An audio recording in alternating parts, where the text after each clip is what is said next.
Hello everyone. Today I want to talk about play order principles and what you should think about during your turn before you do any buys and in what order you want to play your action cards in. And for that I have a few principles that I think everyone should know by heart and everyone should do almost intuitively, and those principles are the following. First of all, you want to play the cards that draw non-terminally, so think of Laboratory and Seer and all of those cards. You want to play them first. Why do you want to play them first? Well, you don't lose anything playing them and you gain more information about your deck, you gain more opportunities, more possibilities.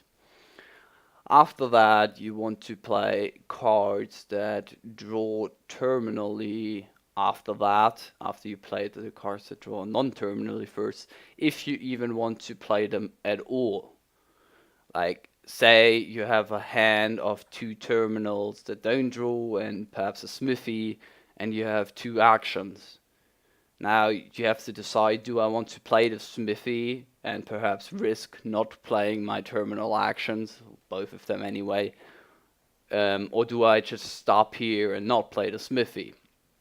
This often comes down to what is left in my deck, meaning how many villages are in there, and it comes down to what do I need my turn to accomplish and how much payoff do I get from playing my non-drawing terminal actions.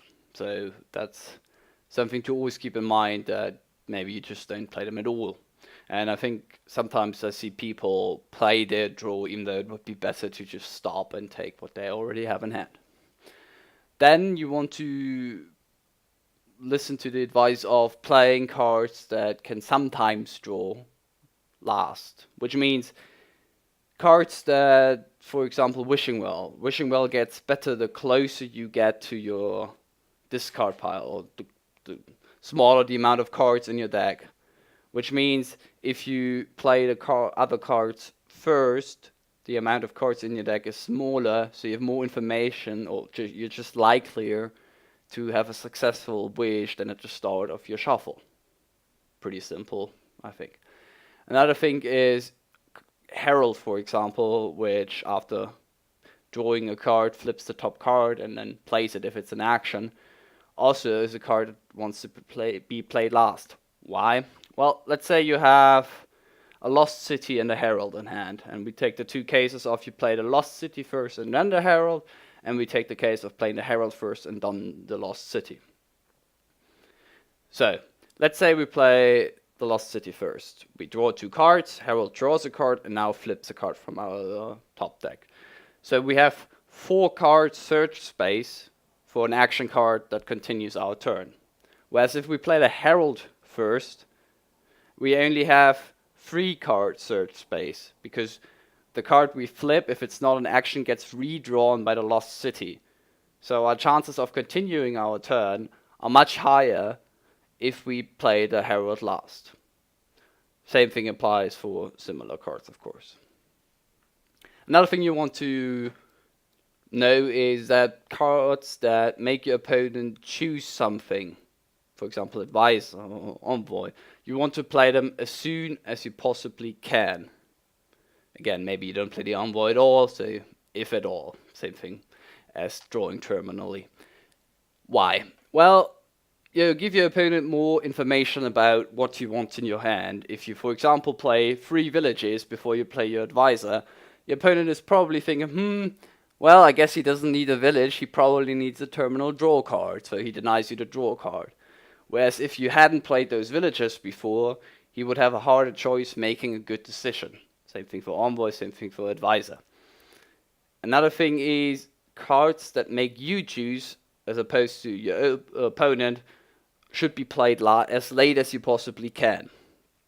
So basically anything that remodels or anything that has to do a decision that doesn't just draw cards or generate coins, play them as late as you possibly can, just to better know what you need right now. Then we want to cover why you sometimes don't follow these principles. And the 2 main things is, if you have some information about the rest of your deck and their orderings. So for example, you play the Cartographer, you see the top 4 cards.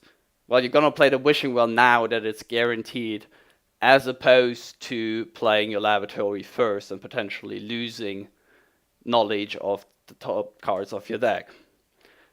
You also don't want to follow this 100% if you have mid-turn shuffles. So say for example, you have a University in your hand and you're gonna trigger the shuffle. You want to add a card to your shuffle before you trigger the shuffle, which is usually better than playing it last. If you play it last, you have more information about what you might need right now for your deck. But if you do it first, you can actually get to play that card, or it might help you draw your deck better. So you always want to ask yourself when you have mid-turn shuffles, which of these options is better. You either play it first or you play it last. Unless, of course, you have something like a Mountain Village to pick it up mid-turn or something like that. Which again is cards that make you choose something. Which you want to play as late as possible, unless they give you some immediate benefit by being shuffled into your deck if you have a mid-turn shuffle. That's it from me from this short video. I hope you enjoyed it and let me know what you think.